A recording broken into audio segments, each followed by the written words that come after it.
Okay.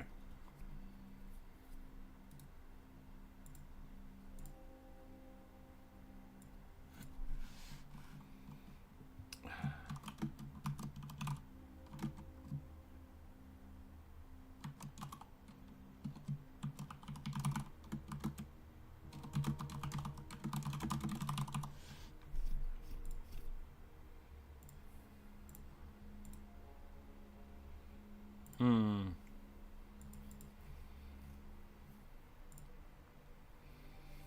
Apparently the super chat broke.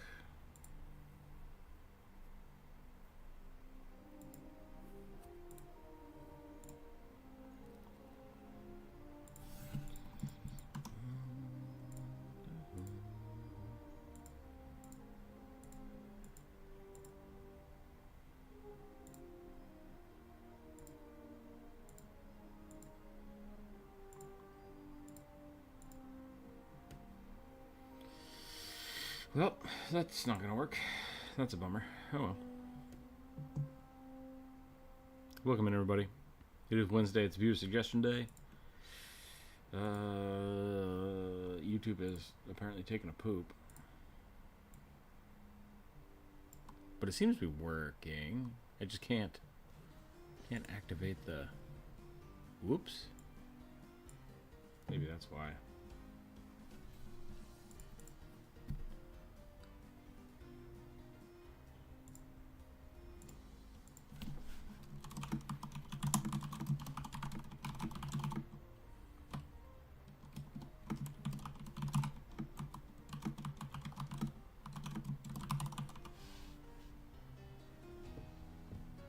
Try that. Hey, it worked. All right, cool. Well, here we go. We're gonna start doing some art. Let's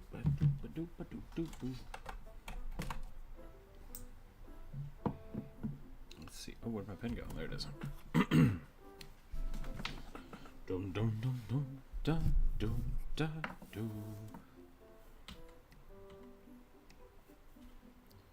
Alrighty. I'm gonna start some warm-ups with some rugbies here.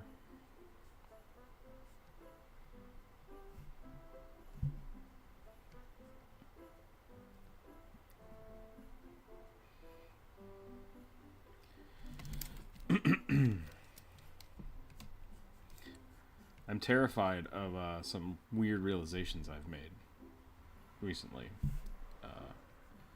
I found one of my favorite stuffed animals from when I was a kid that I've since given to the boy. And it's basically rugby. Like, my favorite stuffed animal as a kid was rugby. It's really funny. Like, it all comes back. Decades later, it all comes back. Children be impressionable, Leo. And I'm worried about what horrible, strange things the boy will be enamored with. Who knows? Who knows? Hope everybody's doing well today.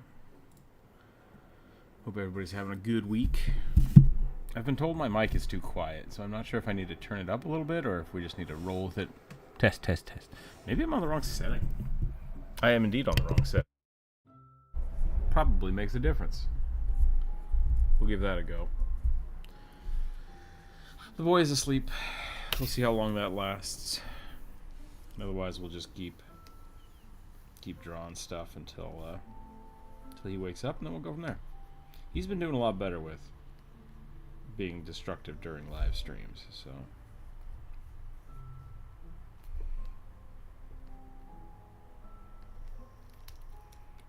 Ta-da. Oh wait, oh my god, draw the stuffed animals look like stuff. I mean, it did. That's it. Honestly, I guess I could do that. Where is it? Let me see if I can find it. It basically just looks like this. It's got little legs.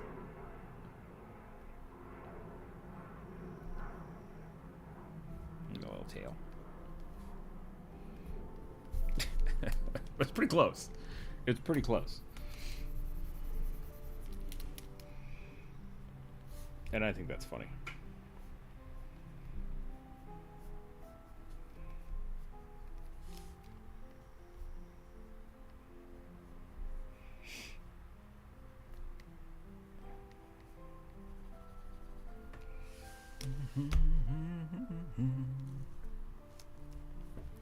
Jordan, welcome in. Hello, hello. Oh, I forgot to set up the list. I should do that. I should probably do that. I have the old list, but that's not right.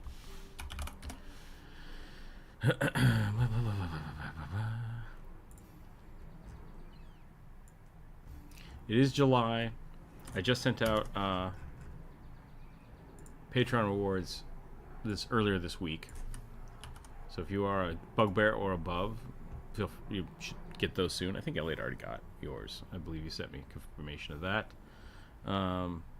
I'm probably going to be pushing the Patreon a little harder, as student loans are now kicking my butt again, which is no good. So we're going to try to make some money. And with that, commissions will be open again. And if people have suggestions for something they would like to see on a Patreon, please let me know, because I'd like to make that a little more rewarding for everybody. Sort. There we go. Okay.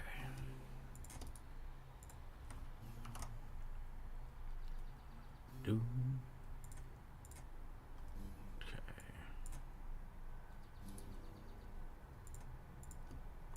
The video game is coming along really well, which is great. Last night I started building the controller setup so people can use controllers. And then today, hopefully, I'm going to work on multiplayer so we can do local co-op. I already made a suggestion for your post, but I'm not sure I made it soon enough. May I repeat it here? If you put it on the post, I just now got it. So unless you did it like 2 seconds ago. You're welcome to repeat it here. I'll see if it's on the list, but I did just now make the list, so. Nothing wrong with repeating it, but. Dun, dun.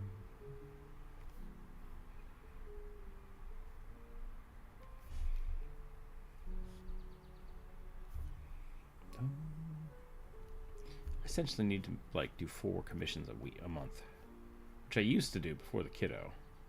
Now I don't know if I can do that. Ah, Philip, hello. Just thought I'd drive by another one. Your art is incredibly awesome. In addition, with me watching Freerun, I'm awakened my love for fantasy again. Awesome. I think Freerun did a really good job of that too. I think they did great. Philip, thank you for the super chat. I will turn off the ads so everyone can thank you for that. And on top of that, feel free to give me a creature, like an animal, and a class, and we'll do a quick sketch for you, as is our tradition. Let me just turn off ads real quick. Monetization. Okay. Thank you. I appreciate that. Right. Yes, the super chat this month will be just creature classes. Undead Sumo Wrestler. Okay, I did get that on the list. It is on there, Jordan. You're good.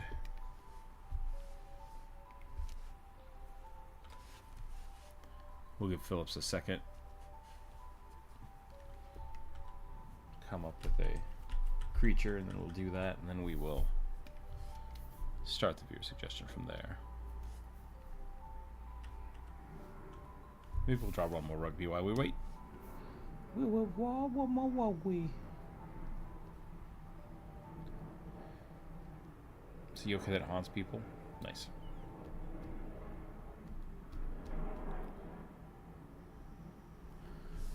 Oh, okay. Philip, did you suggest that? Philip, did you suggest that on the new post? If not, we can re-add it to this week. I can draw a tiny owl lady. I can draw a goofy owl lady. Just for the super chat. But if you didn't add it from the last week, you should re-add it this week. So yeah. Let me know what that was again, and we'll put it on the new list.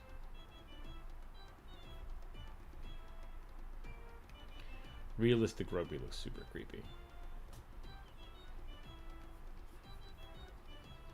I need to talk to Dalcor about maybe 3D printing some more of those. I'm trying to sell them.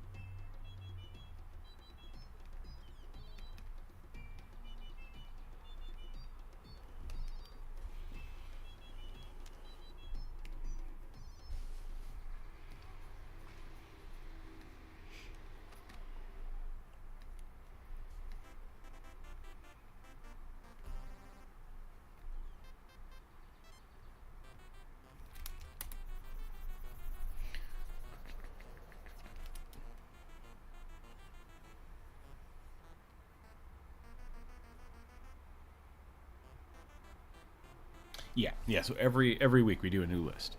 That way people don't get tons of the same. People that come back week after week, sometimes they'll get stacked up. So it's just like you can submit the same thing every week if you want, but we make a new list every week. So yeah, I'm making a puppet. I don't want to make a puppet. I want to make an owl lady. Tiny owl ranger. Get tiny owl ranger. And then if we get the other one, we'll draw an actual big one.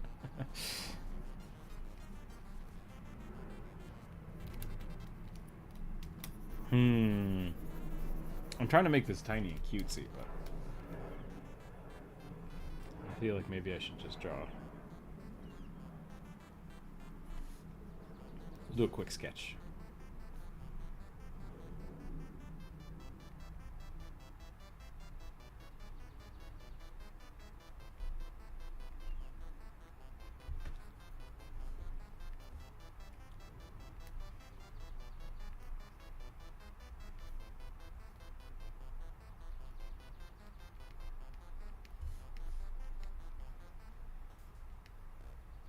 Make this one a little more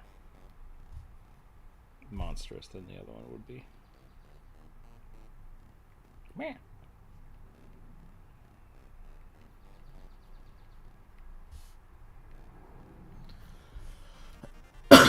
What kind of creature would a Cenobite be in D&D? It is a oh no, they actually exist. They do exist. They're chain people. And they're called type in chain devil or chain demon into Google and they should pop up. They're in Pathfinder and D&D. I just can't remember what they're called.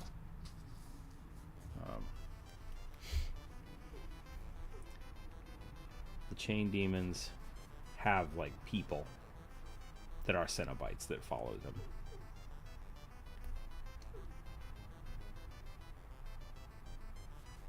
I drew one once. Starts with a K? Maybe I can find it real quick.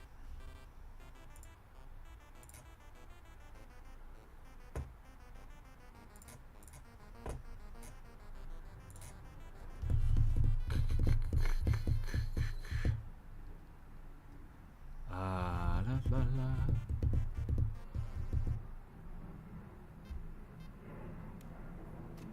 I want to say it's like Krypton or something, but that's not quite right.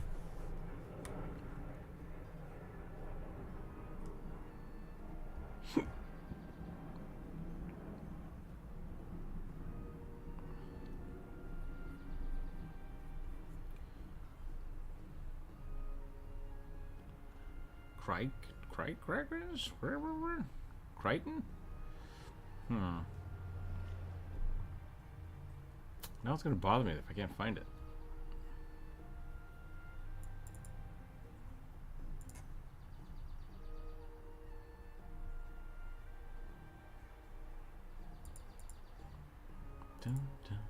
I need to get a... I need to reorganize my commissioned pieces so that I can just have a quick reference to all of the images. A bone devil? No, that's a different one.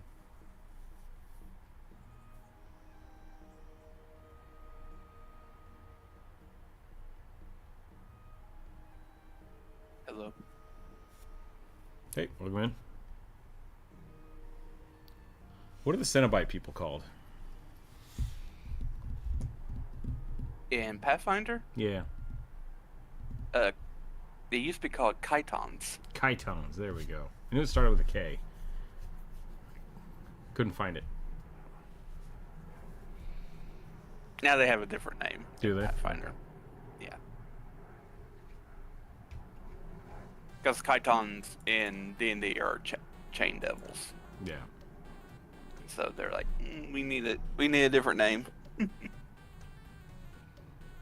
Somewhere I drew one of these guys. Do do do do do do do.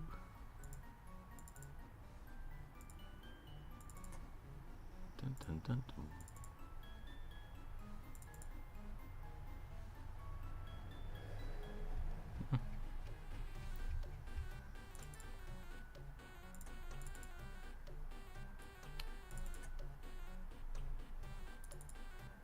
Well, I've gotten distracted.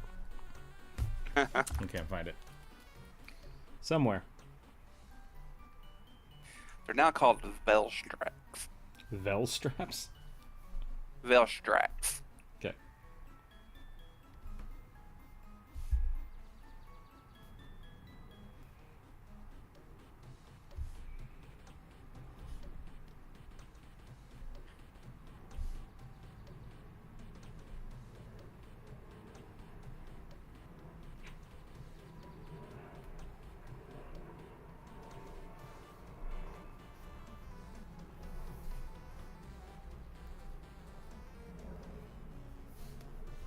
All right. Oh, do we want to give them? I mean, if they're a kill crow, we could give them wings. Ooh, maybe they don't need to be wings though.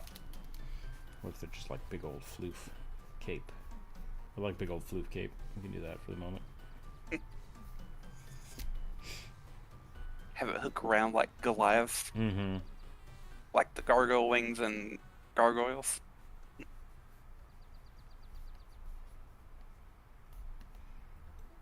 Okay. Can the DM write a story that they do have a presence in the world of the game, like a grand orchestrator or dark puppet master? I mean, they are playing the big bad evil guy, so yes. Yeah. I mean, I guess at the end, as long as you're not like, you can do this. I've seen people do this. If you want to be the master hands at the end of Smash Brothers, like that's fine. But it is a little weird, like a little meta to be like, I am Kyle, the slayer of all whatevers. That's a little weird. So I would still have an in-game character that your DM is playing. But because like, I think in the really old days of D&D, like when you were going through a dungeon and you got to the end, you got to the literal dungeon master. So it was like literal players versus the DM in some cases. Yeah, but I mean, like, that's which is I think it's semantically. What I mean is like the DM as a character, right? That's what I'm saying. Like, not as a. So, I think the idea of them having presence in the world is kind of semantics, because the DM, yes, like that's how all D&D is what you're like, because like if you're playing a game that's been written where like Strahd's the final boss, it feels less like, oh, that's the DM because it's Strahd. But if you wrote the Curse of Strahd, that's it, right? Like, you are Strahd. Your Strahd should be the one that's orchestrating everything that's happening to the players. So that's not really what I'm meaning, but okay. Go ahead. We'll see if you can. Maybe you can clarify, because I'm a little just confused. trying to have a hard like. So like when people think of the DM, they think of the hooded figure. Sure. And everything, like if they're like anthropomorphizing the DM. So like when Matt is kind of shown in like Critical Role trailers, he's like the hands with the hooded figure. Mm-hmm. That used to be, from my understanding, like the end of some dungeons. Like you were fighting that person. You're fighting the literal dungeon master. Sure. Not as a NPC, but like, we're fighting you now, Kevin. A statted creature that was Dungeon Master. Yeah. Okay. I've not heard of that, except in Because there was I think the in the cartoon really in like the I mean the 80s. really old days of D&D, like before probably like Wizards even took over TSR and stuff. It was like you were not meant to be friends with the DM. Like Sure. no NPC was supposed to be your ally. Basically, it's like you are fighting against the DM, not NPCs. And so that's kind of what I I was think that trying to makes get a at. lot more sense when you have um, passive dungeons, like when it's not narrative driven. It's just like you've shown up at the dungeon, you go in, you get to the end boss. It is a dungeon master. It is me, Yeah, right? And I think that's a fair way to think about it. And really, I think that's just a precursor to the extrapolation of giving the dungeon master an actual in-world purpose and character, more so than just it doesn't matter who the big bad evil guy is, right? There is just someone at the end, which is the DM.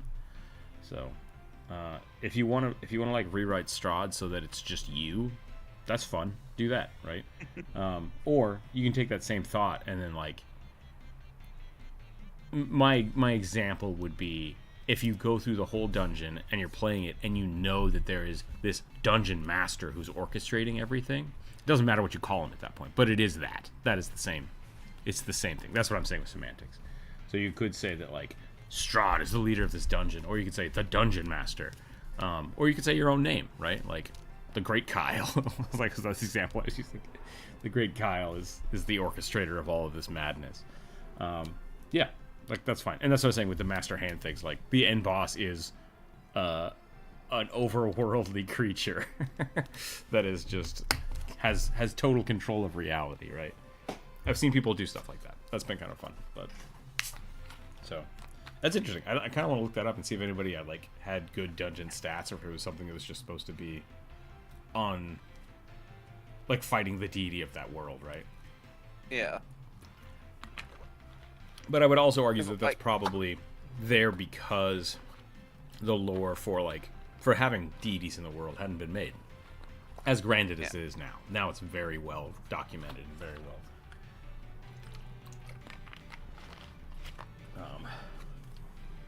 it's definitely like in the early years of Yeah. Gygax stuff. If where all you have is the Dungeon Master's Guide, like, I could definitely see that being the thing, right? It's like, well, yeah. I do think the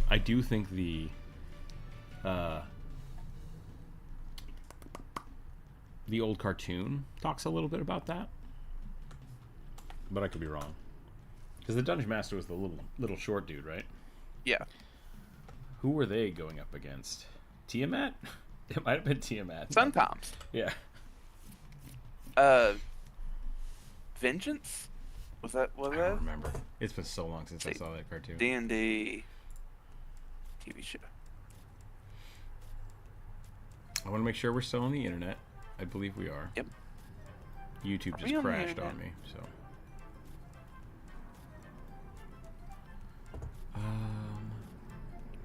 Venger, that's his name. Okay. That was like the big person that they always would go up against. All right, I'm gonna roll some dice. Phillips, if you do have that owl lady suggestion, we can still put it on the list for a full breakdown. I just did the little sketch here, but I would have to re-add it to the list. So please let me know what that was. I don't remember exactly what it is, except owl lady. So I just need I guess a class for it. Ah, okay, that guy looks familiar. I rolled a 9, which is a pleco, which I believe is a suckerfish, suckermouth catfish, day gecko hybrid. Ooh. This is an animal companion. Suckerfish gecko, huh? You know what that makes me think of? Makes me think of those stupid fish from Final Fantasy 14. Which fish? Oh, the catfish? The one in Kagane. Yeah. I hate them so much.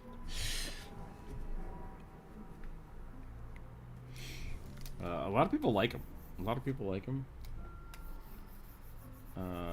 I think the one you have to interact with is just kind of a dick, but I think that's on purpose. Yeah, he still like purposely sells you out for money. Yep.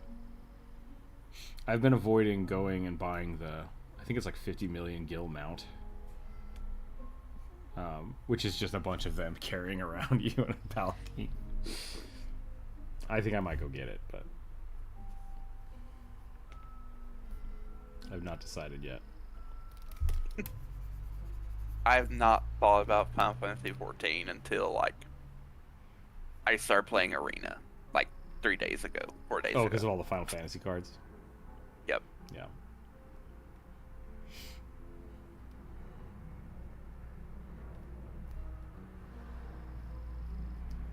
We're going to give it a really weird little body.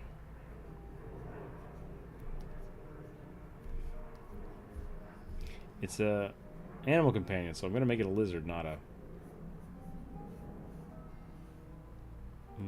fish. Fish? Yeah.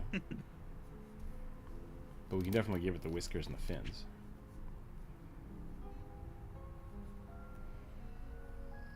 Yeah, I haven't played a lot of Final Fantasy. Apparently there's a whole new thing to do, but I've just been too busy.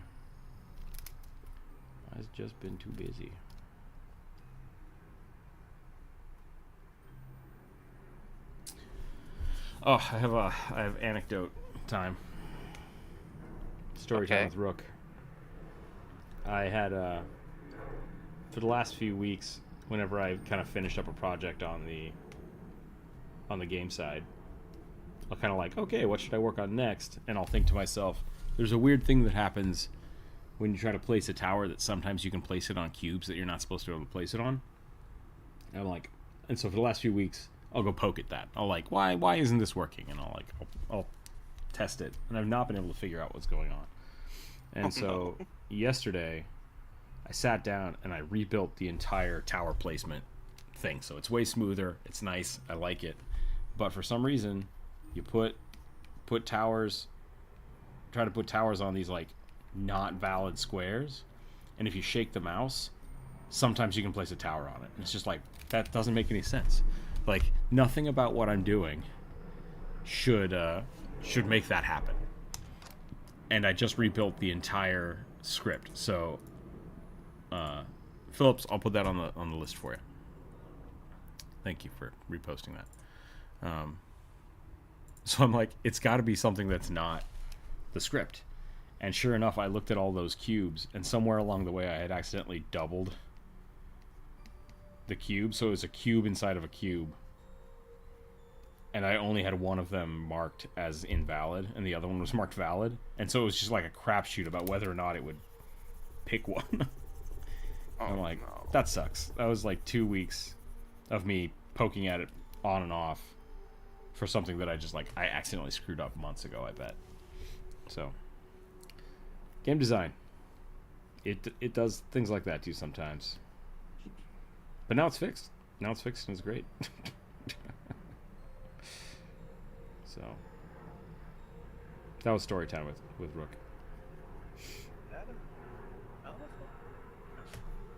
That being said, I almost have the controller set up so people can use the controller instead of a keyboard.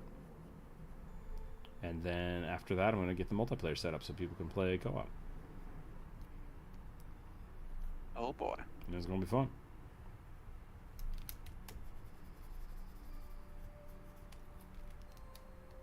I got to get character selection set up first, I guess. Then I'll do co-op.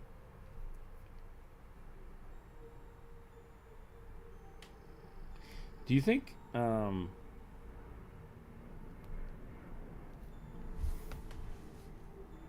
for a tower defense game, should I set it up like Street Fighter, where it's just little images of people, and then when you like highlight it, it gives you their stats? Or should I build it out in 3D space, where you get to be like a little Reaper guy, and then you see the characters out here, very Warcraft 3 style, and you go step on the plinth and you become this character?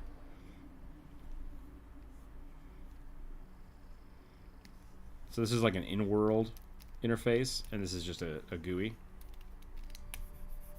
Both are valid.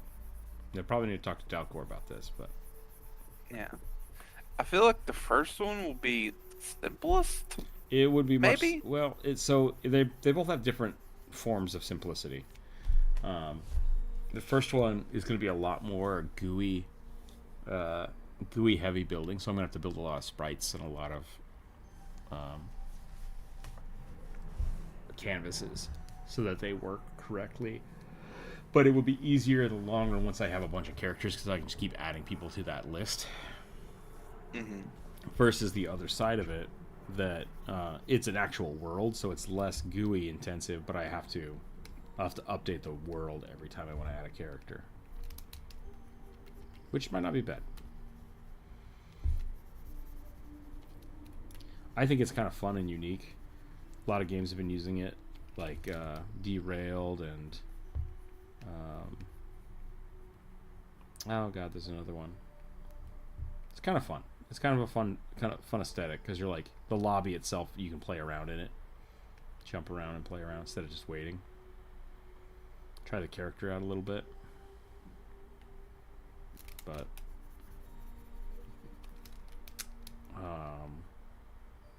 I don't know if people actually like that. I like it. I don't know if people do. I can't draw this gecko. I need a gecko picture. Hold on a second.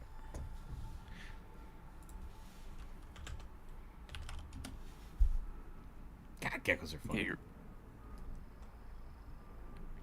My sister has a gecko, and she'll just like bring it places. She's like, "What is I that?" thought that would stress it out. Just a gecko in my hood. We're gonna make them chunkier.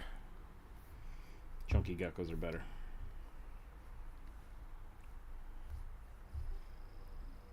God, I forgot how big their tails are. It's like half the size of their body. Yep.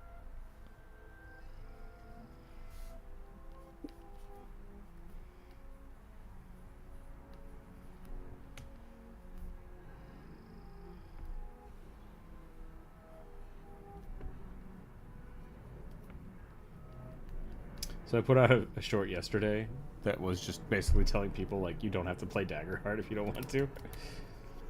And there are a lot of people that just like they're like, I haven't switched systems for 10 years. I refuse to play 5th edition. And I was like, okay, that's a thing.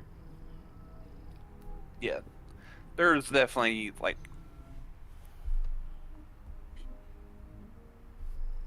people are weird. Yeah. I'm just gonna say it. People are weird.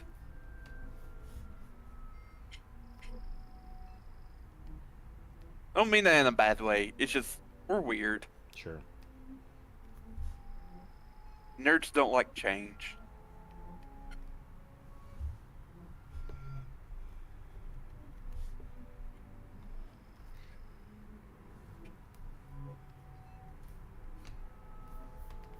I say this as a nerd who also doesn't like change sometimes.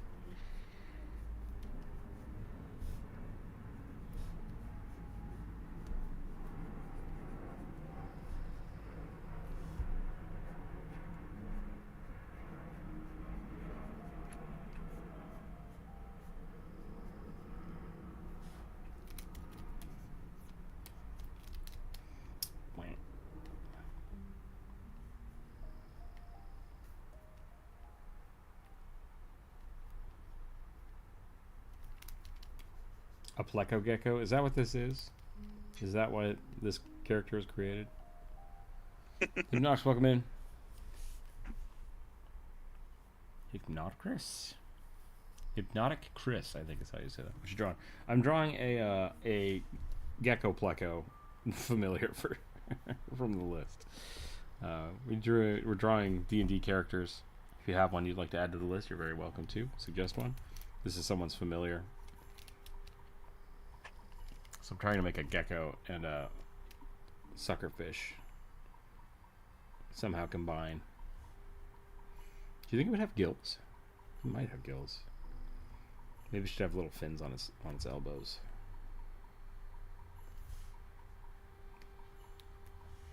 Oh, I like the gecko tail.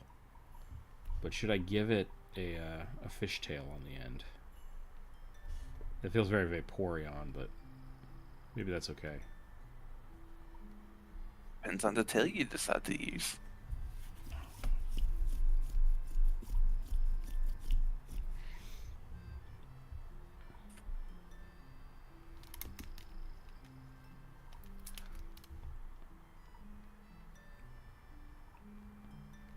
So you are basically just making like a mud skipper, though. Oh, yeah, I guess so. If you know what that fish I is. do, yeah. Do they have whiskers? No, they don't. Okay. They just have that general vibe that you're drawing. Yeah. Fish lizards.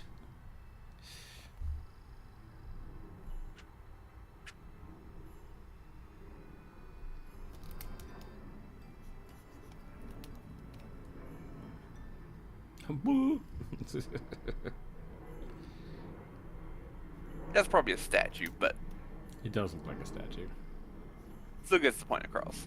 Yeah.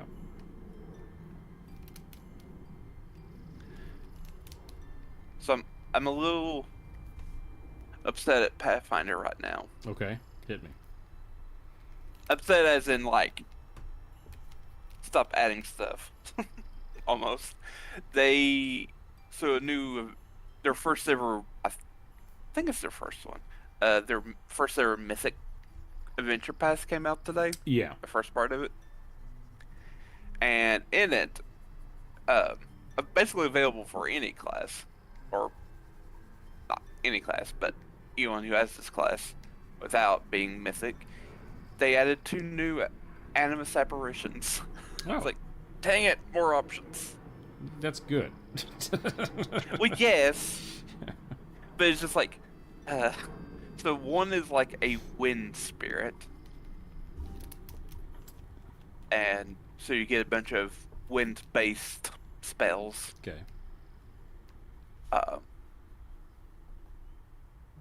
Like Slashing Gale or Slashing Gust, Tailwind, Wall of Wind, Vapor Form, Scouting Eye, and like its focus spell, Gift of the Animos. Pokemon Which respawn. is, I think it's a Greek term for a wind spirit, wind god. Okay. Because it's set in like it's a very Greek mythology heavy setting, or adventure path they're doing.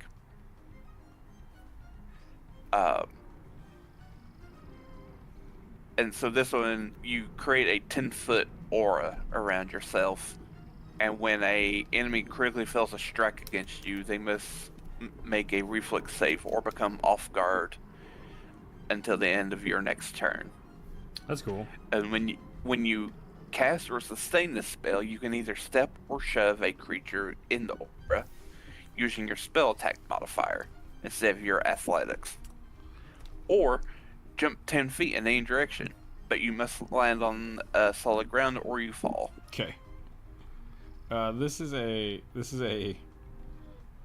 Pleco Gecko familiar for somebody's D&D character. That's what this is. It's part suckerfish, part gecko. Does look like a mud skipper though. Yep.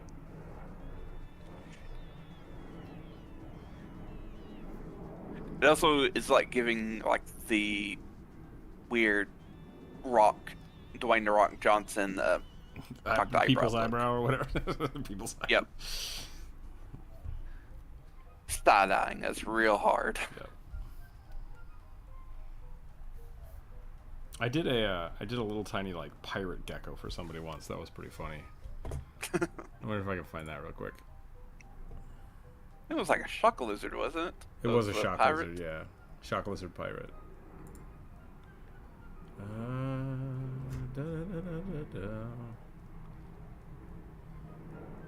Also, just to make it clear, can people hear me on the YouTube land? I hope so. Yeah, you're Okay. I just I don't know. I had like a sinking suspicion. That I was like, uh-oh, what if people can't hear me today? Because of all today's. It'll be today. Ooh.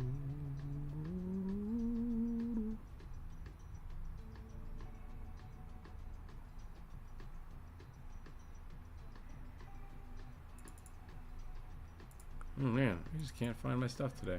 Oh well.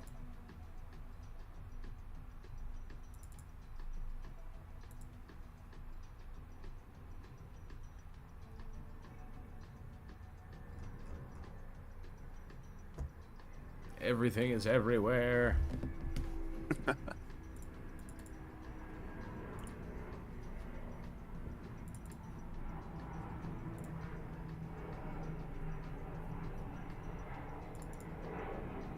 Yep, no lice. No lice. No dice.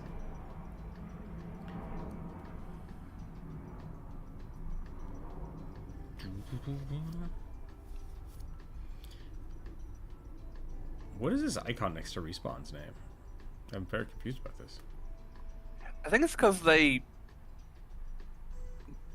donated.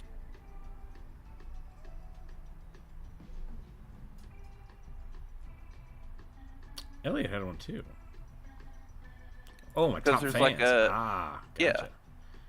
People getting XP in chat? I'm not sure how that works. Near do I. Yeah. I don't know what causes the XP.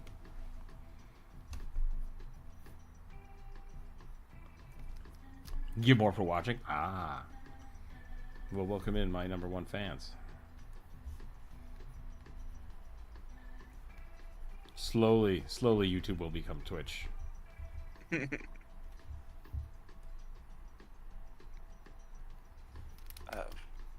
But back to the spirits. Sure. Sorry. That's all right. The other one.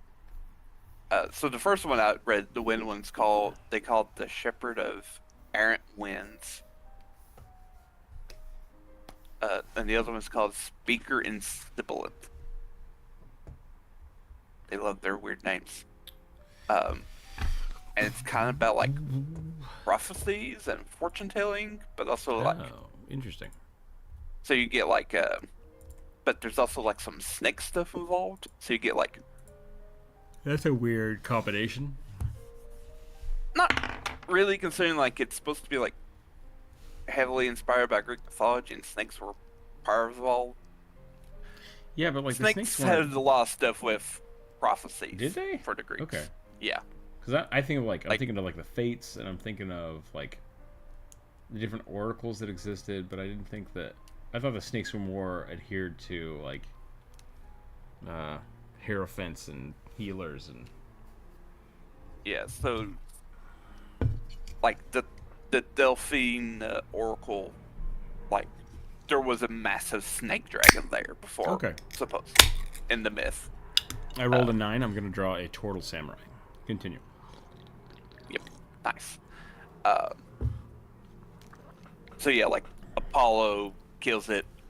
So yeah, there's lots of snake stuff, and snakes generally get lumped in with kind of being also part of healing, but also a little bit of like prophecy stuff. I didn't know that. That's cool. And the apparitions, and the description of the apparition, because there's a little bit on this one. These apparitions often take the form of Medusa-like forms, each serpent providing a different and often contradictory advice. Oh, cool. Okay. So,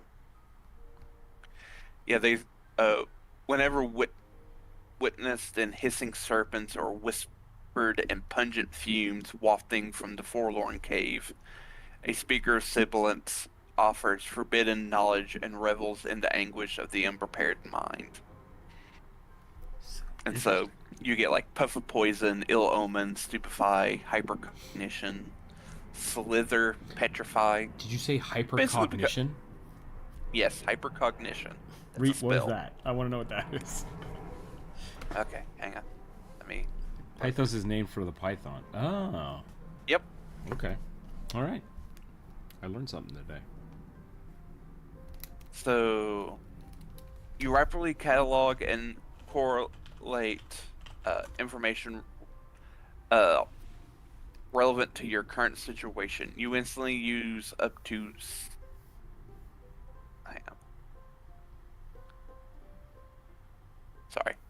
You're fine. Page being a little funny. So when you cast a spell, it's a single action, third level spell from the occult tradition. You instantly cast, or when you cast it, you instantly use up to 6 recall knowledge actions Okay. as part of this casting spell. For these actions, you cannot use any special abilities or reactions or free actions that trigger when you recall knowledge. So you can't. Okay. Can't use Double your up. investigator stuff 6 times in a row. Yep. Because that was probably added specifically because investigator and thaumaturge was around. And so yeah, you get to do 6 recall knowledges on awesome. something. It's kind of like Speak with the Dead, but just pulling that out of the air. Kind of dig that. Ask me 5 questions. What's happening? I'm drawing a turtle samurai, and Corvus is telling us about the new Animus mythic Apparitions. stuff. Yeah. Yep. And so their focus spell, or vessel spells it's called Crown of Prophets. Serpents sprout from your head, equally ready to bite your foes or offer you counsel. You gain a Fang's unarmed attack that deals 1d6 piercing damage that has the agile, finesse, and versatile poison trait. The first time you cast or sustain this spell each round, you can perform one of the following free actions: Serpentine Advice. The snakes comply to offer, snakes compete to offer you counsel. You gain the dubious knowledge feat until the end of your turn, and then recall knowledge. Okay. And then the other one is Toxic Prophecy. A creature within 15 feet damaged you since the end of your last turn. The snakes spit toxic curses at the required creature, dealing 2d4 poisoning damage on a basic reflex save. So that's pretty cool. I like that. I really like snakes. I think having more spirits, especially for the Animus, is a good thing because like it's weird to me that like the world is so vast and different in Pathfinder. Like they've written so much about the world, but each time they do that, they really needed to have added local spirits for Animus to find.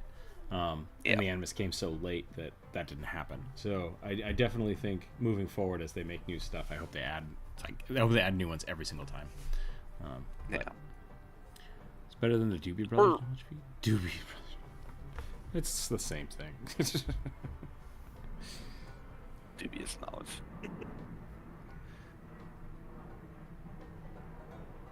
Which came first, the Doobie Brothers or the Doobie?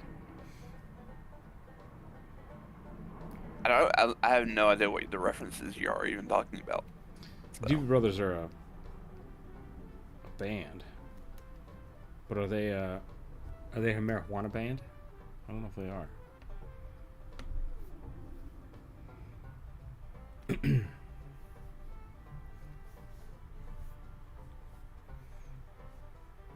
Sorry, I didn't mean to derail you. That's fine. I have nothing to add to it, so. Okay.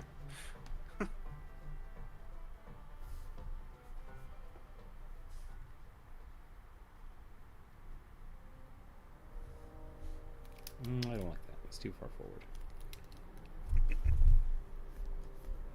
I might be the asshole story. Okay. So, people around my neighborhood just leave shit out all the time. And like, yep, free, take it. And I'm always walking around the neighborhood because that's how I get my exercise. And so these people put out a whole bunch of stuff. And they had a big old whiteboard leaning up against the pile with like free. They just wrote free on it twice. And like I'm like, oh, I want that whiteboard. I could use a whiteboard. The kid could use a whiteboard. But I felt bad because it's like they wrote free stuff on the whiteboard. So if I took the whiteboard, they no longer have a free stuff sign. I feel like it's universally implied if it's on the side of the road, it's free to take. Yeah, that's fair. Especially in like cities like that. Yeah, why you got crap on your yard? Don't leave crap in your yard. Doesn't feel right. I took it. I took it anyways. I was like, well, here we go.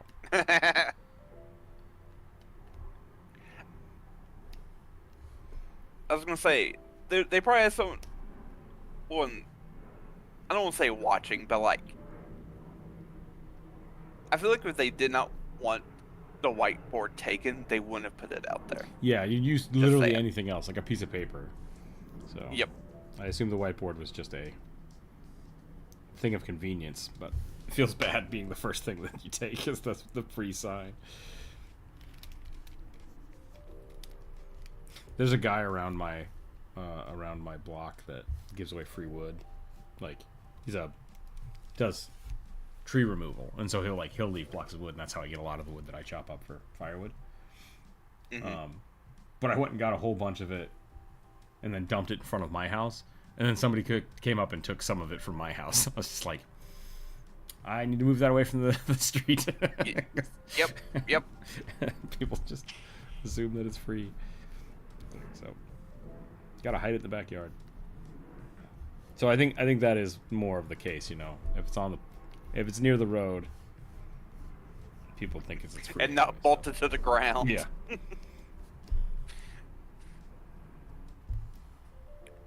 Yeah, I love me a good yard sale. I've got a few DVDs from there, from doing that, from the roadkill. I got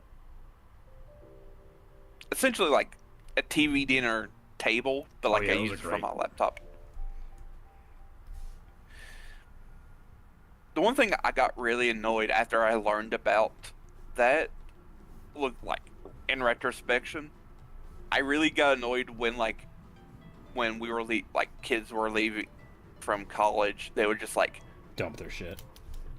Yeah, because like I get it, like they probably don't have space to take it home because we did have a lot of students who were flying home. I was like, flying I get or that. Taking a bus. You can't... It's like, yeah.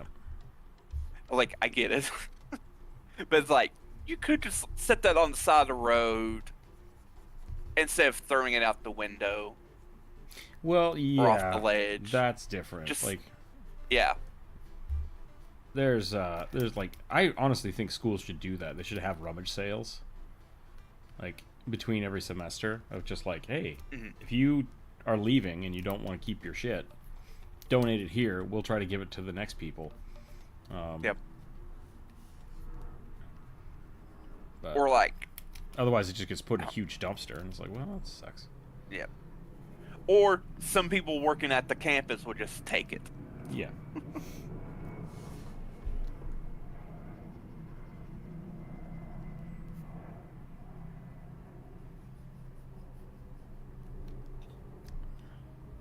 Because there was like, Timing doesn't match the punch. I was like, I would love to have that TV you just threw out there.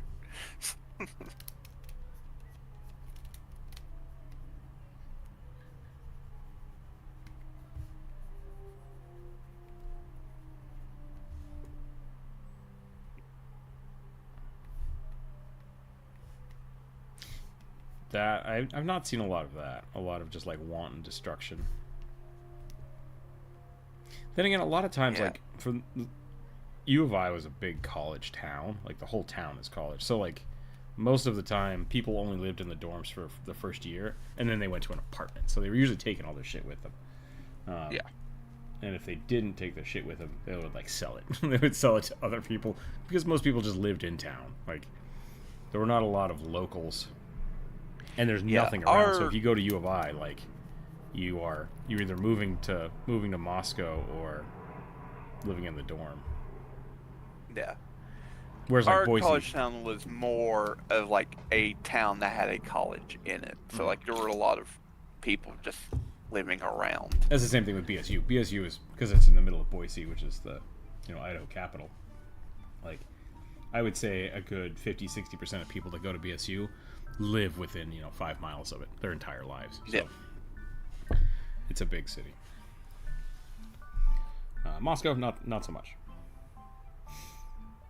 Yeah, because like there was a lot of like locals who would like commute to the campus, but we also like they heavily recruited from like out of state Mm-hmm. because we don't do like out of state tuition, so it's like Oh, that's everyone interesting. pays. So I was gonna say that's yeah, where all the money it's is. it's kind of rare for a university to do that. I fucked up real bad. This was funny when I first started going to U of I. My first semester, I had signed up, and my first semester I think was like $3,000 or $4,000. Not bad, not bad. First year of college, sure. 3 or 4K. But then when they went to like bill me, they billed me for like $20,000, and I was like, "The fuck is going on here?" And I went in to talk to them, and they're like, "Oh well, you've only been living in Idaho for 3 months." And I'm like, "The fuck are you talking about?" And what had happened was, instead of putting down, when they asked like, "How long have you lived here?" and they want the date from which you started living in Idaho, I had put my birthday down because I'm like, my entire life. Except instead of writing my birth year, I wrote that year. Oh no! And they looked at it and they were like, "Oh yeah, that doesn't make any sense, does it?" It's like, "No, I'm not 3 months old. So either you admitted a 3-month-old, or I've been living here a lot longer than that." And they're like, "Fair enough," and they fixed it. That's good. But it was just a computer mix-up, and I thought that was really funny. But I mean, I didn't think it was funny when I got a $20,000 bill. But it got corrected. It got corrected. I made myself sad thinking about student loans again. Sorry. That's all right. I didn't do it. You didn't do it. I did. I said it made myself sad.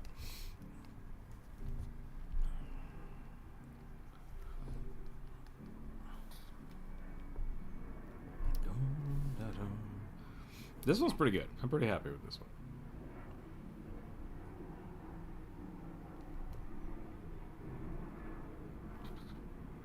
Turtle Samurai.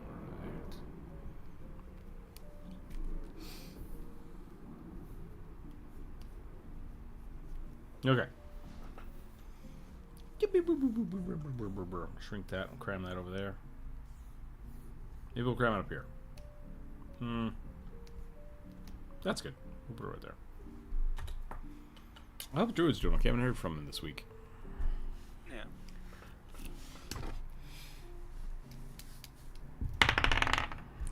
A 2. A satyr monk with a staff. Easy enough.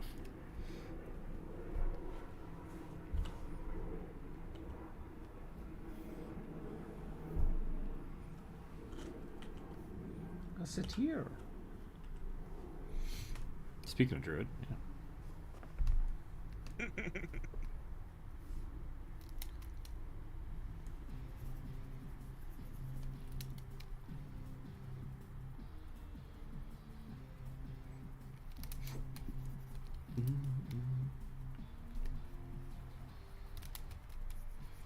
I started playing a game Monday called Sworn? Is that right? It's essentially just multiplayer Hades, which is pretty dope. They did a good job.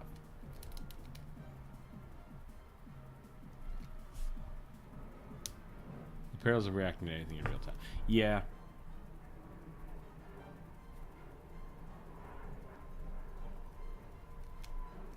I think the tongue-in-cheek humor is fine, but the medium is a little rough because of the timing and the text doesn't always make sense. When players start with I also personally don't always get humor, especially over the internet, because I read everything as straight. Yeah, read everything straight and literal. I was gonna say like. Yeah. Yeah. So. I'm the same way. I also barely get jokes in real life if they're not coming from a good comedian. You need the setup. You need the setup and the. Yeah. See, like, here comes the punchline. I love Norm Macdonald for that. Because Norm Macdonald, like, sometimes you can absolutely, like, you know what's coming, and you're like, oh god, he's actually gonna say this, and he says it, and it's funny. But other times you have no idea what's going on. You have no idea what's going on. He's reading everything straight, and then it's just like, and then the punchline hits, and you're like, what? Oh my god! Like, it's great. Norm Macdonald was an amazing writer. Amazing writer. When players start with no weapons and their characters are of specific class, what happens when the story has no shops? That's really a really good thing. Really good question. The way I dealt with that, I'm a big fan of prison breaks, which basically starts your characters with nothing. And I did that for the Tower of Ashfont. I basically started everybody with all the different classes with no gear. I asked the players, like, hey, don't be a monk, don't be a sorcerer, because then you're not going to have to try to find anything, right? Doesn't matter. And people still played monks and sorcerers, so it's like, whatever. But once you when you do that, the way you set it up is basically you have to give them an out to find gear or to obtain it, right? So either through fight, like achieving things, like maybe they knock out a guard, find a weapon. Maybe they find a hidden cache from someone else who was escaping. You start giving them equipment in a way that naturally feels explorative, like finding things and acquiring things. You don't always have to have a barter system for it. You can. I would then, instead of having a shop, I had someone who was like, oh, I'll trade you things for, like, what do you want? You want to find a sword? Cool.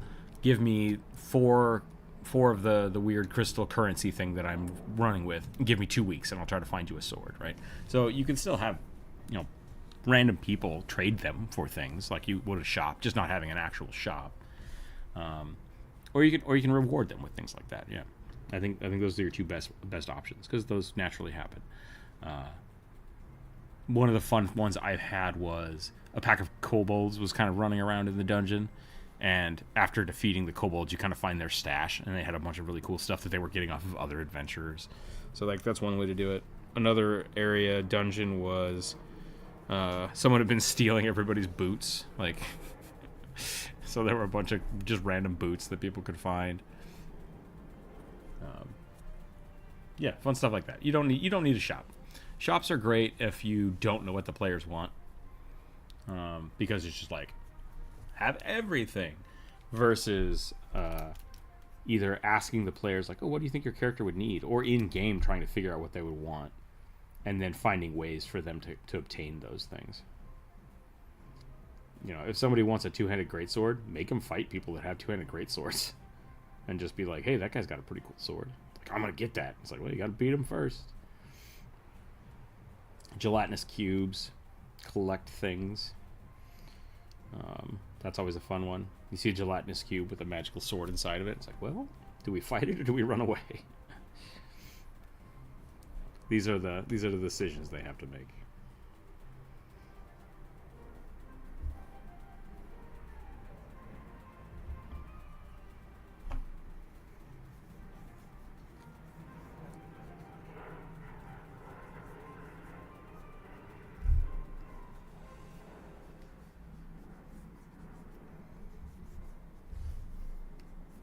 Give me a second, everybody. I'll be right back. I'll be right back. I forgot that I have a thing for that.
Okay, I'm back.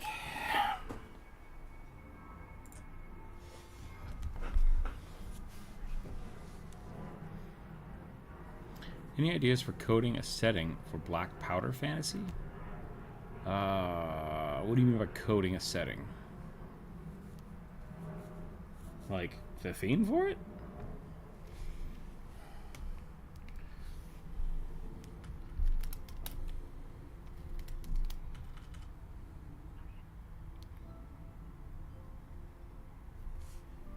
Shattered continent under a maritime style Holy Roman Empire like place where the most states are really big islands? Isn't that One Piece? Yeah, kind of. I guess that's more what, like 40s naval, not Roman. But that sounds fine. Coding, vibing, making it read like a certain time frame. Gotcha. I generally don't stick to time frames because fantasy is bullshit and could exist at any point in time. Like I'm not. I love medieval fantasy. Don't get me wrong. So like a good broadsword, always fun. But I have no problem doing broadswords and advanced firearms. Like, Yeah. you want a laser gun? Great. Fantasy doesn't matter. You can that works. There's no difference in my mind between a ray gun and an eldritch blast. So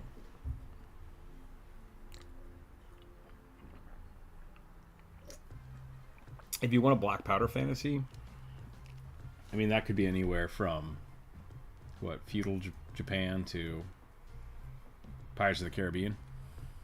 Yeah. Like, if you honestly probably read some of like Warhammer Fantasy stuff because That's a good example of what I'm talking about, right? Like, yeah, Warhammer is super sci-fi, but Warhammer the fantasy stuff is basically the same mechanics, but just with a different vibe. yeah, Like, and like depending Yeah. on like where you are, you have different like. So you got like referring to fantasy only. You got like the Empire, which is basically like Holy Roman Empire. You got like people walking around with big floppy hats and slash and puffed sleeves with massive mustaches.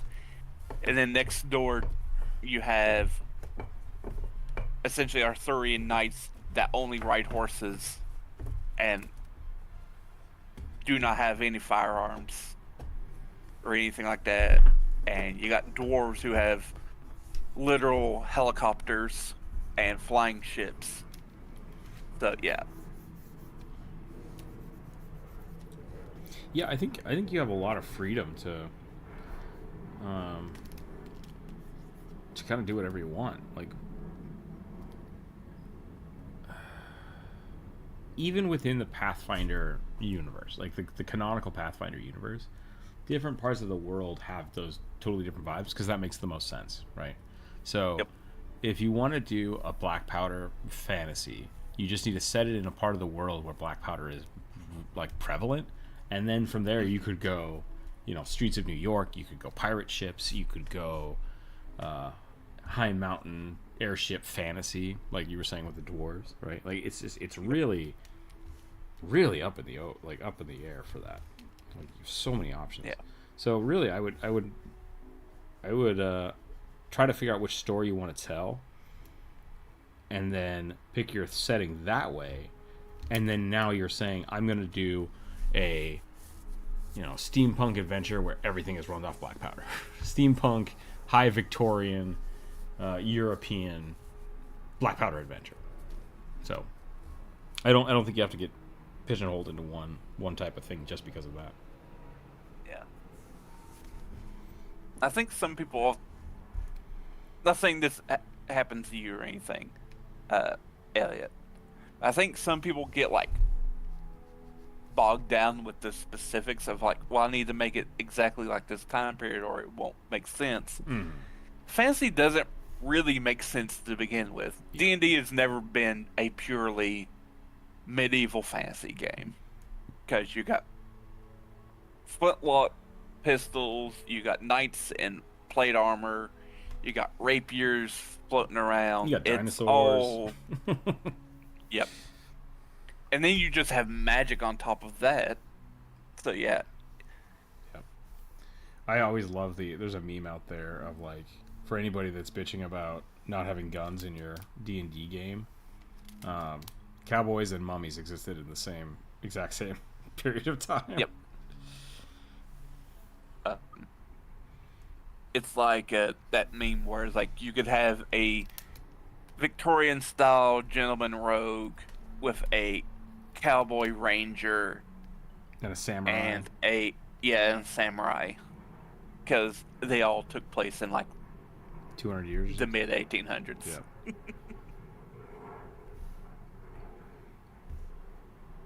Yeah, we have this I think Again, not saying this is you. right. Yeah. Yeah. No, this is a very Just- common thing though, right? Like I think Yeah. the commonality of it is people seeing D&D and thinking medieval fantasy.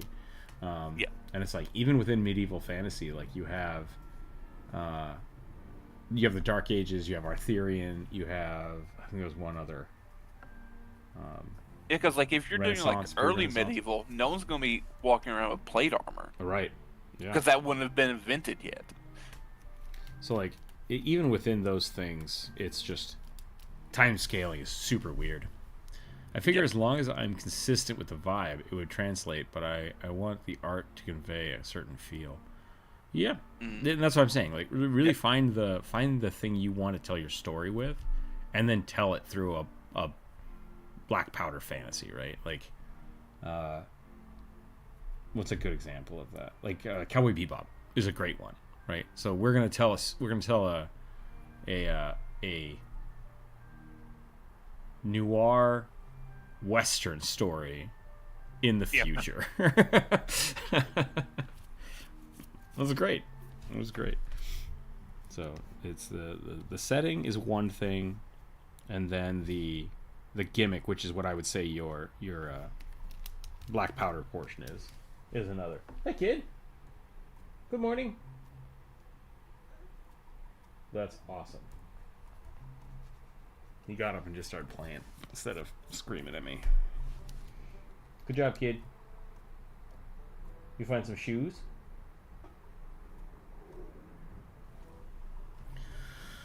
Oh, that actually makes me way relieved. Okay. The boy is learning.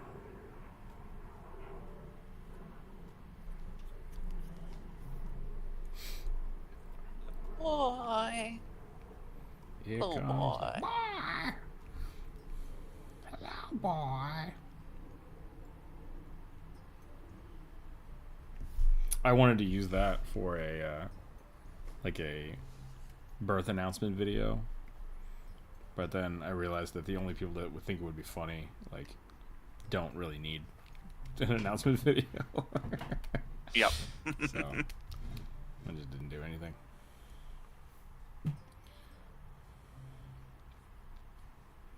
Doom, doom, doom, doom, doom. What do you got? You got a stick? Oh yeah, good job. Bang, bang, bang. You're pretty funny.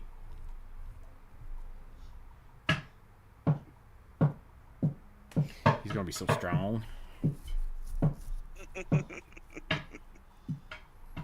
I've got a bunch of kendo swords and wooden swords, and he'll just swing them around. It's getting better.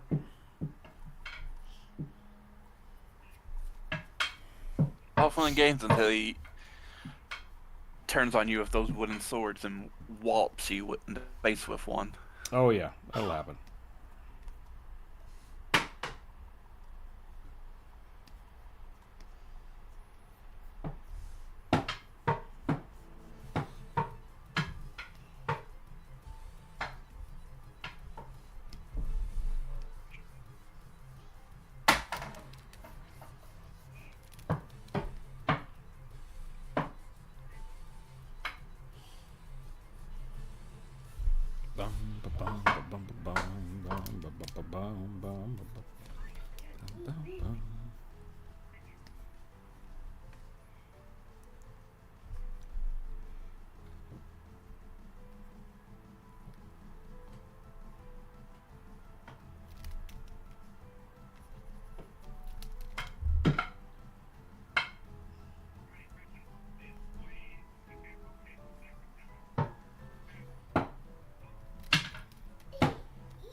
I haven't seen Brian yet today. I don't know where Brian is.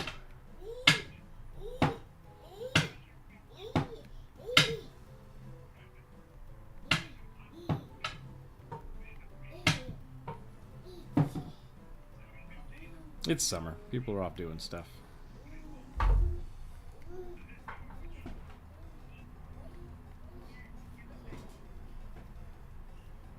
Hey, we started streaming about the normal time.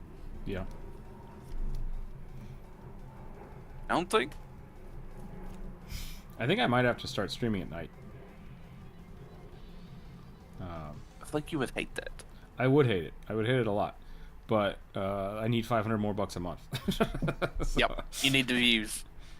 I gotta pay off those student loans, so I might have to start working more. Not just shifting the time, but like actually, I might have to start doing a night stream.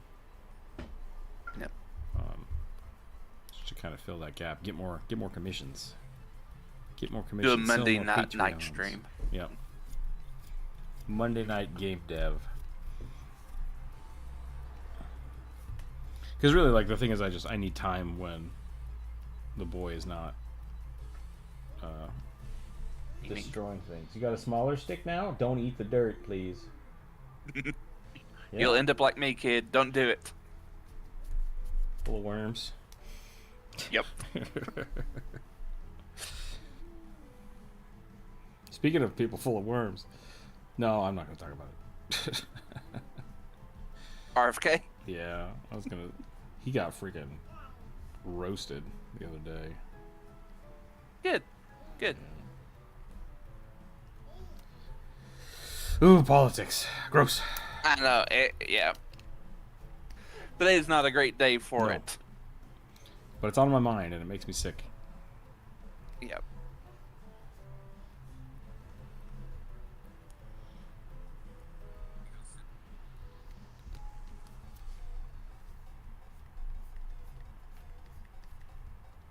Does that look like a satyr or did I just draw a tiefling? I gave him the beard. Maybe he needs a little. I realized that you can really change how things are emphasized through mechanics. Mutant Crawl Classic has a random mutation table and an AI god that writes spells directly into your brain. That sounds a lot like when I say that sounds like something, it's not a bad thing. It's just like nothing is unique, but that sounds a lot like Discworld. Which is kind of funny. I think maybe if you add like some fuzz to the ears, it probably would read a little bit more satyr. Sure, do that.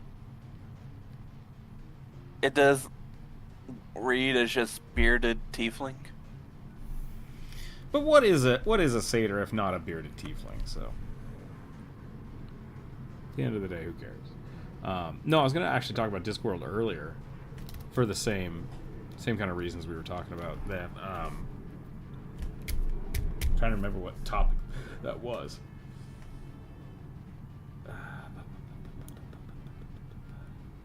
Magic? It could have been magic. I don't remember, but Discworld's great. Discworld's a major influence on a bunch of fantasy authors. Yeah, that makes sense. But like, yeah, the book, the Octavo, basically imprints magic into the main character's brain, so he can no longer use magic except because it pushed all the other magic knowledge out of his brain except for this one spell. There's a bunch of dumb shit like that. Those books are crazy, and I love them. They've got sentient weapons and just nonsensical magic all over the place. Oh, because it's got a weird fantasy vibe to it. Like it very much feels very Conan fantasy. But magic is so prevalent that it stops making sense. Like, yeah, technology just doesn't make sense on this world, which I think is part of the purpose.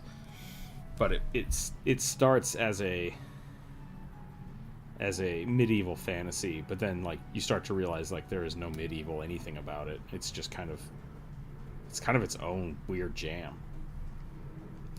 So yeah, don't get bogged down trying to make something be, European. That's kind of where I'm getting at. Yeah, because like even with Warhammer Fantasy, Mm-hmm. like yeah, in the beginning it was like kind of Renaissance gunpowder Europe, but like Space over the Romans. time they have shifted it, molded it into its like unique own identity. And so- YouTube has been sending me a whole bunch of AI made like Warhammer lore. Oh no! Well, it's not bad because it's just like these are the Grey Knights and blah blah blah blah blah, and they'll talk about it. Okay. So whoever made that, 100% just stealing art from people and using AI. So like fuck them, but like it's not bad content. It's not bad use of that. And I learned a lot of stuff. Like I didn't realize the little like nails in their head meant something. That's interesting. Yeah. And it's terrifying that like Titus is like several hundred years old. And Yeah, there's a space marine named Dante. He leads a group called the Blood Angels. okay. He's incredibly ancient. And he's like, it's kind of the joke in the community that he just wants to die, but like no one will let him like ride off into the sunset with a blaze of glory. It's like, no, we need you here. We need you to do this. You're the one who can do this. It's like, let the man rest.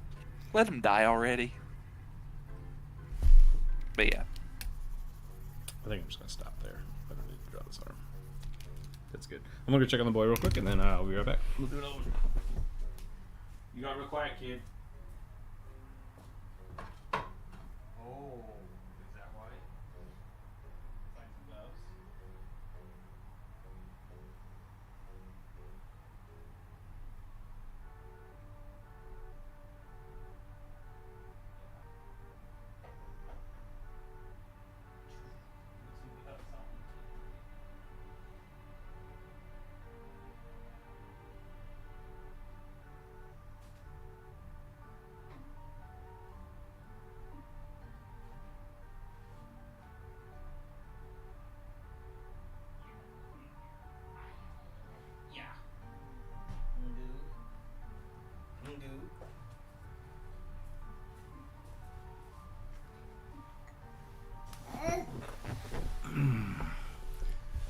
Weird jam sounds like animation studio. Ooh. Don't touch the mic. You cannot touch the mic. No. Can you throw that? No, please don't draw with it. Roll to 5. That's mine. Try to do one more here, but the kid is now in spice mode, so we'll see what's going on. An elven half-dragon who was born of storm dragons. Elven half-dragon. I dig it.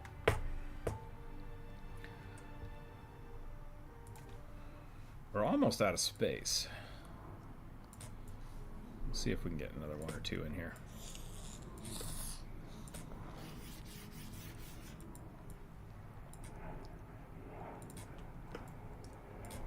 No, hey. Don't put the D12 in your mouth. No. Let go. You let go.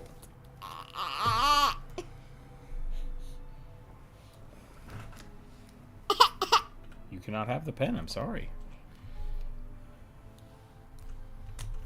Okay, you know how to take the caps off of the permanent markers. How about this? You can draw here. You can draw on this paper. You draw on here. No.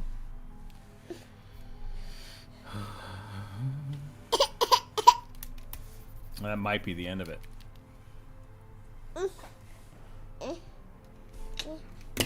Sorry, everybody. Hang tight. Hang tight. Yeah, you want some food? Let's go get you some milk.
Boy.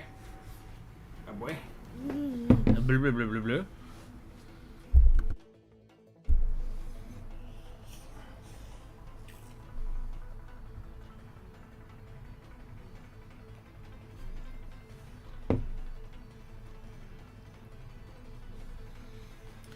Okay. Let's see if we can get this one done and then we'll call it. Storm Dragon Half Elf.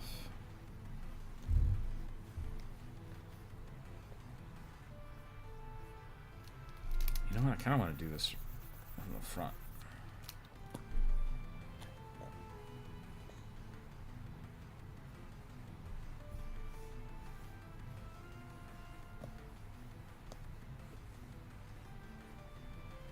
Something like this.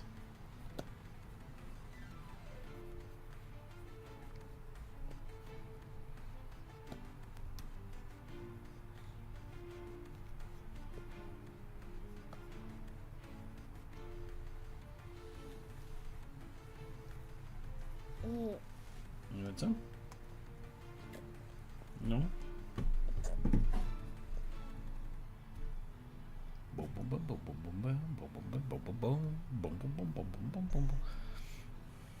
Whenever I think of storm dragons, I always think of like the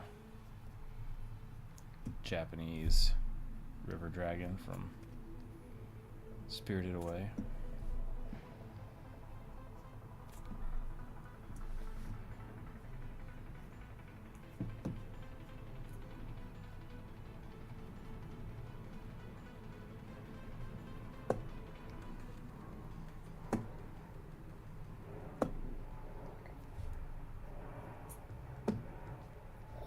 What was the story of Spirited Away again?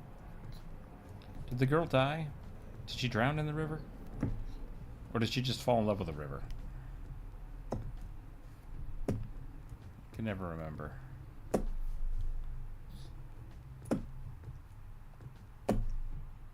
Must you do this? You're flicking milk everywhere, kid. As long as you're having fun. I'm back. Welcome back.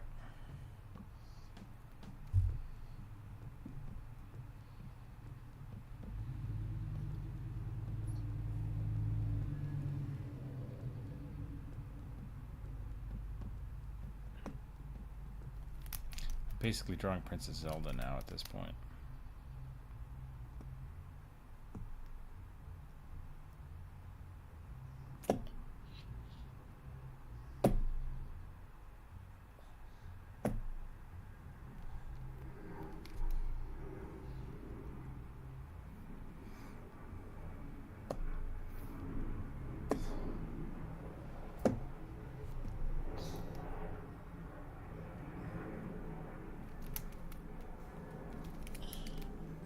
Do you know the story of Spirited Away?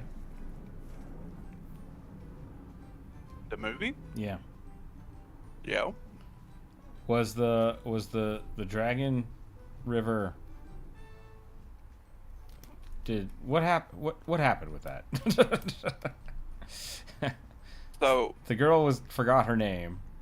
The river Uh-huh. also forgot its name. yeah.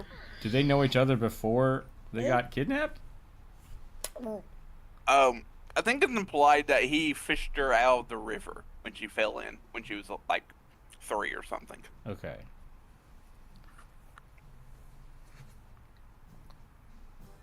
Miyazaki does the thing of showing and not telling, which is very common in Japanese media. Sure. You're meant to infer a lot of things instead of being told things. Okay. But they knew each other before. That was the big draw. Not that she Yeah, died well- in the river or anything. Yeah. Okay. I mean, new is kind of a strong word, but like, they met. Serendipitously, they had already met before. Yeah.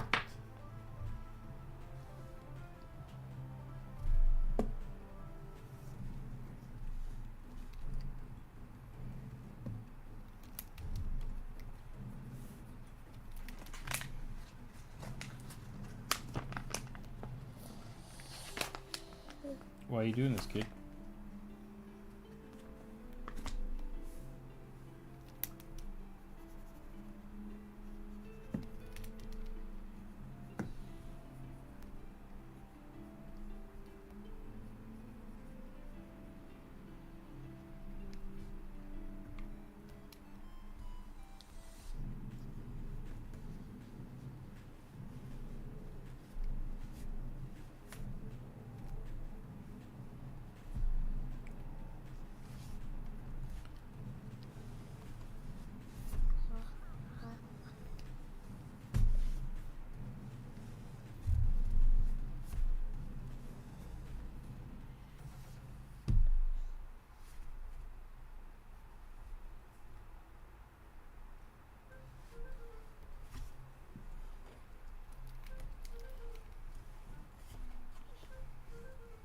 It also seems like D&D is really getting rid of anyone who ever worked with 5e now.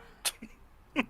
I've noticed that, and I think what's happening is with their main writers and stuff going away.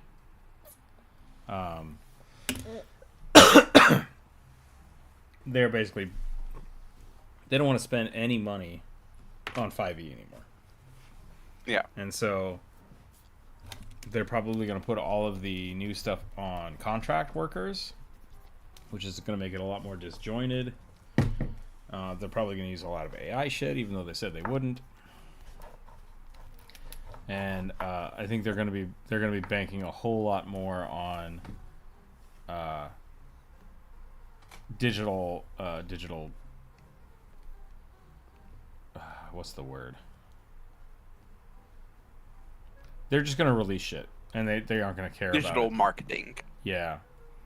Like, they're going to release Marketplace packs, they're going to stuff. release dice, they're just going to keep doing what D&D Beyond has been doing, and Yeah. assume people will buy it without needing for engagement of community engagement. There we go. It's kind of what they did with Magic the Gathering. They're just like, we're going to start producing a lot more Magic the Gathering content and not really care what people think about it. So, and honestly, I think that's partially why they lost all of their main people. Yeah. I think it's kind of a. 'Cause- I think that is they were going to go that direction regardless, and so everybody jumped ship, not the other Yeah. way around. With the exception of like Todd Kendrick. Right? who He's a. Yeah. Do not draw on this with the crayon, kid. He's a secondary. Basically, like, they had hired him to disseminate information to the community, right?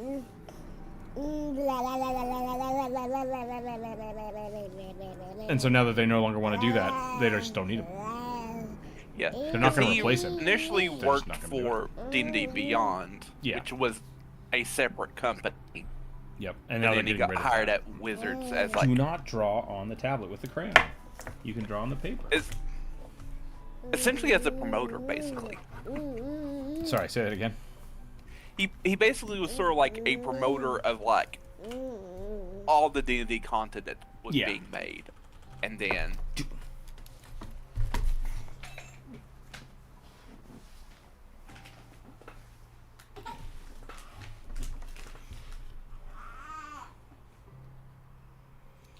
Yeah, and he was the community outreach, essentially, right? Like, Yeah. hey, we're doing this thing. Here's the thing. And I think that was a great thing to have. And he's going to keep doing it regardless, but probably more Yeah. for Daggerheart. And he said his own stuff. Yeah. But that's really where I'm getting my thoughts from, is that, like, WotC doesn't care about that anymore. Like, they don't think he's necessary, because they're just going to put everything up on their website and people will buy it. It's like, okay. Because, like, the other people they have who kind of, like, try to promote stuff for them, they weren't great at it. Yeah, he was really good. Like, he was really good. Yeah. Like, he was good at what he did, and the others, not so much. And I think part of that is some of the other people, like even like Chris and stuff, they're designers first and writers. They're not personalities. And Yeah. WotC's basically like, we can just tell people that if they want to be writers, they have to be personalities. And it's like, that's not going to work, but okay. Because YouTube is doing the exact same thing too. They're basically just making their support staff produce YouTube content, and it's like, they're not good content creators. They're not. They're programmers, and they're UI experts, and they make bad videos.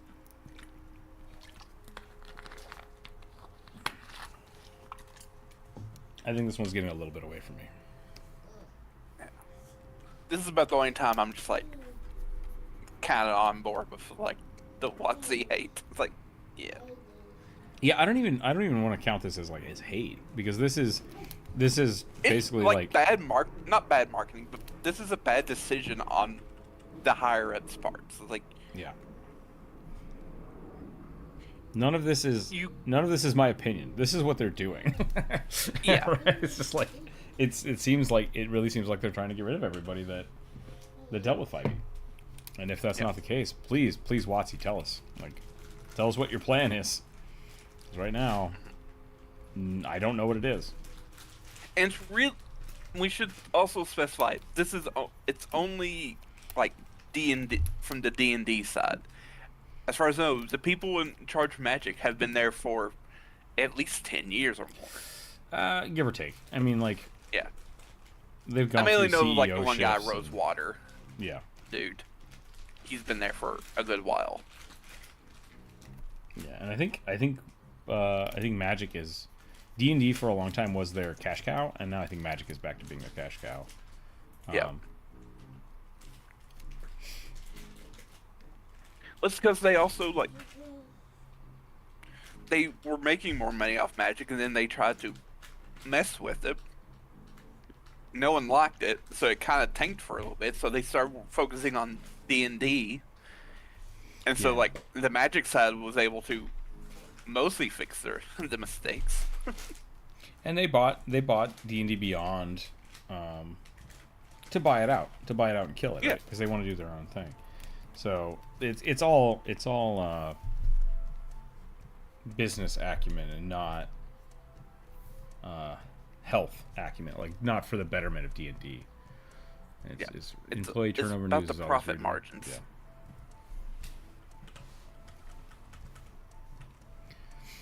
Yeah.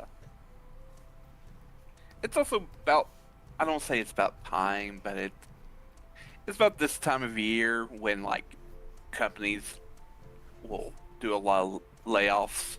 Yeah, I mean it's the end of the second quarter, right? Like, Yeah. you guys have to Like, start turning a profit Xbox. now. Had a bunch of layoffs, Yeah. like, just the other day. Projects are set up for Christmas. Things are getting, like, winding down. Yep.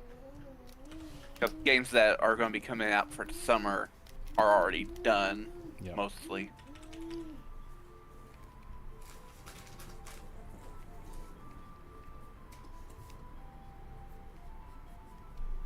Eat the rich.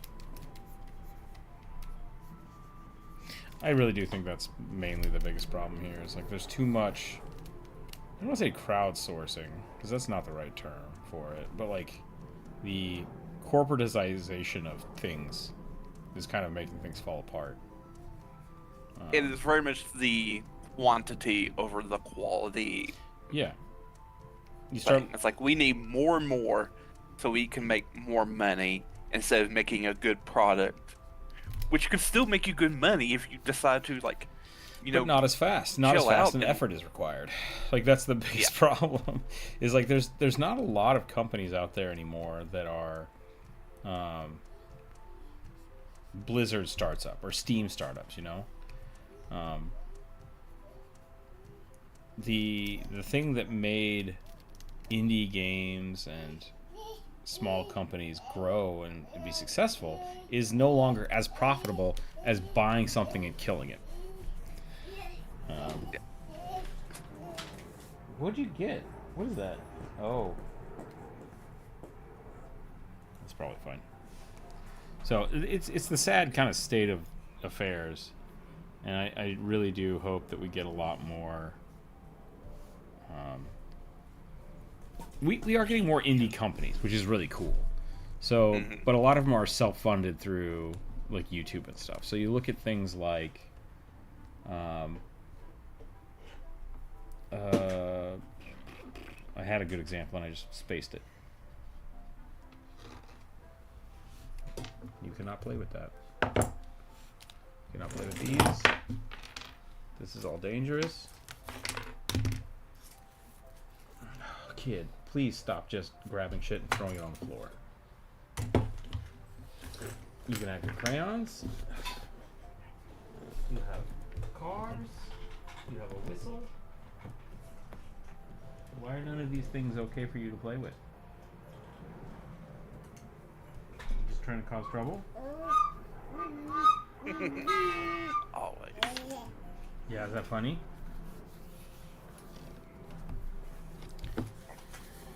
You have these smaller companies that are making something and become popular and can continue doing smaller projects, but they don't explode as much as they used to.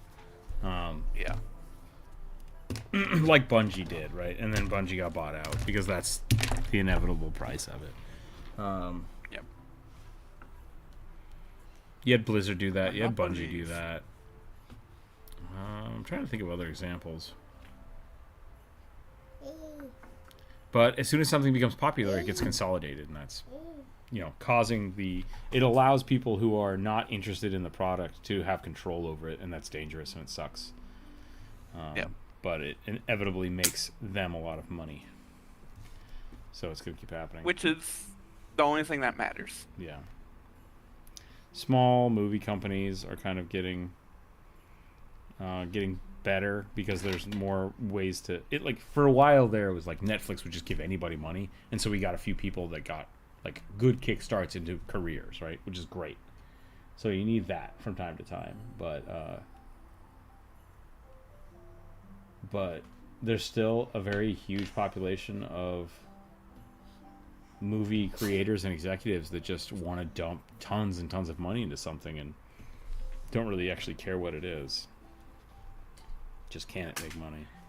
It very much is like going back to the bad old days. Yeah. Like, cause like, and I'm specifically meaning like in film. Like, there were times where, like, what people kind of refer to the golden age of Hollywood, they would just put in millions of dollars into a movie and it would just sometimes fail. Mm-hmm. Like, I think one of the most expensive movies at the time, not including any like modern stuff, was like Cleopatra. Like with Stop. Off. one actress lady, I can't remember her name. Elizabeth Tyler or something. Not Elizabeth Tyler. Okay. Whatever. No, you can't It play with was probably millions now. It was Yeah. ungodly expensive. And the main actress was like either the second or the number one most paid actor at the time. And it's just like, and it flopped hard. Because it was nothing. Vaporware. It's all vaporware. No substance. So I really think that like I think D&D still has the potential to do some good stuff. Don't get me wrong. I don't want to be like, oh, well, Yeah. Chris Perkins left, so fuck D&D. But it's like it very much is when you lose so many people like that when they leave, that usually means there's a management problem, and I really think that's what's going on. So I'm very hesitant to see who replaces them because it's going to be somebody that has to bow to the will of corporate overlords, and that hasn't been a great recipe for success, you know. So maybe in 10 years they'll sell the IP and someone will buy it back, and D&D version 5 or I mean, version 7 will be better. But yeah, who knows? Who knows? I really wish. I think a good example of that is probably like the not Baldur's Gate.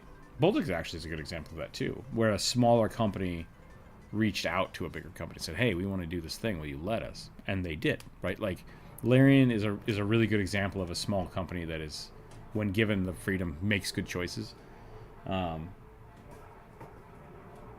But when you have stuff like the Dark Alliance game that came out, that was very much like, we want the project, we have the IP, make the thing, make it fast, be done. And it's just like, and no one played it. No one played it. No one played it because it didn't have the flavor and the spice that they wanted. It just had D&D written on it.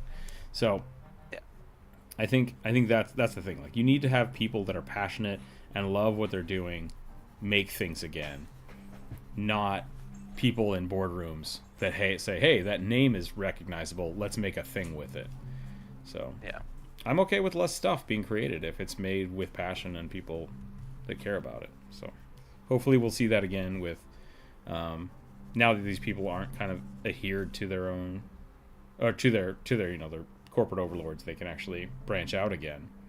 But it's going to be a weird time for a while. A lot of people tried to make their own game when really it's like, that's not the problem. The problem is that D&D isn't being mismanaged. Making a new system isn't really the thing. We need to find a better way to manage how D&D is made and played and shared with people. So yeah. And what I'm about to say, this is not like a direct blaming. It's totally their fault. But I think part of it has to do with the success of things like Critical Role and live plays, as well as, weirdly enough, Stranger Things. Yeah. Because, like, they're like, oh, people love this. We should, like, invest more of our attention to it. And which is never a good thing when the corporate eye of Sauron looks at you with money in its eyes. Right. They're milking. They're milking the fad. Success of other people's work to make them more money. It's the attention. The attention is not always the good thing.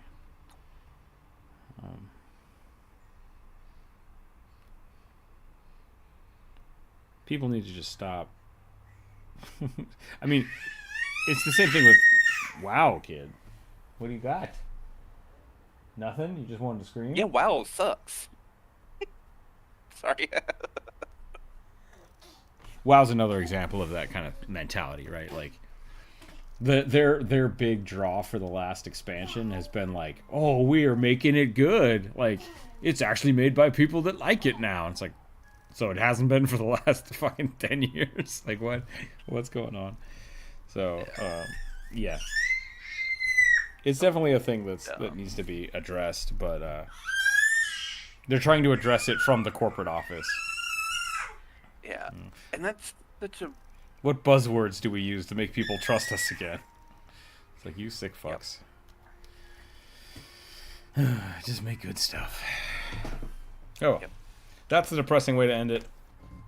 I think. Sorry for. No, I don't know where we're at. My brain's not working right now because of the kid. So, I think. Ooh, I made a thick. I think that is a good place to call it, though. We'll be back on Friday. We'll do more drawings then. Oh wait. Oh, it's. Yeah, I should be able to do an early stream on Friday because it's the 4th of July. We'll hang out early, and then I have to go to like a picnic. So. Yeah. So we'll do an early stream Friday. We'll finish up these drawings. We got some good ones today. I was pretty happy with these. So I appreciate everyone hanging out. I'll probably be in Discord the rest of the afternoon doing game stuff. I'm gonna try to get as soon as the multiplayer works, the local co-op. I'm gonna do a push build, and actually send that to the Patreon members. So even if the non-paid Patreon members. So keep that in mind if you want to check that out. Look at the Patreon page.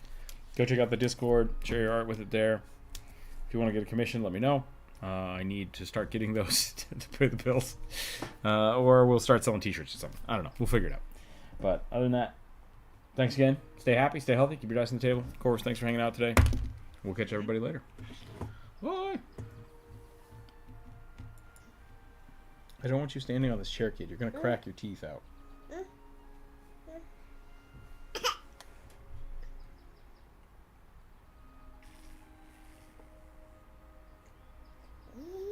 Is that good? You like cold milk?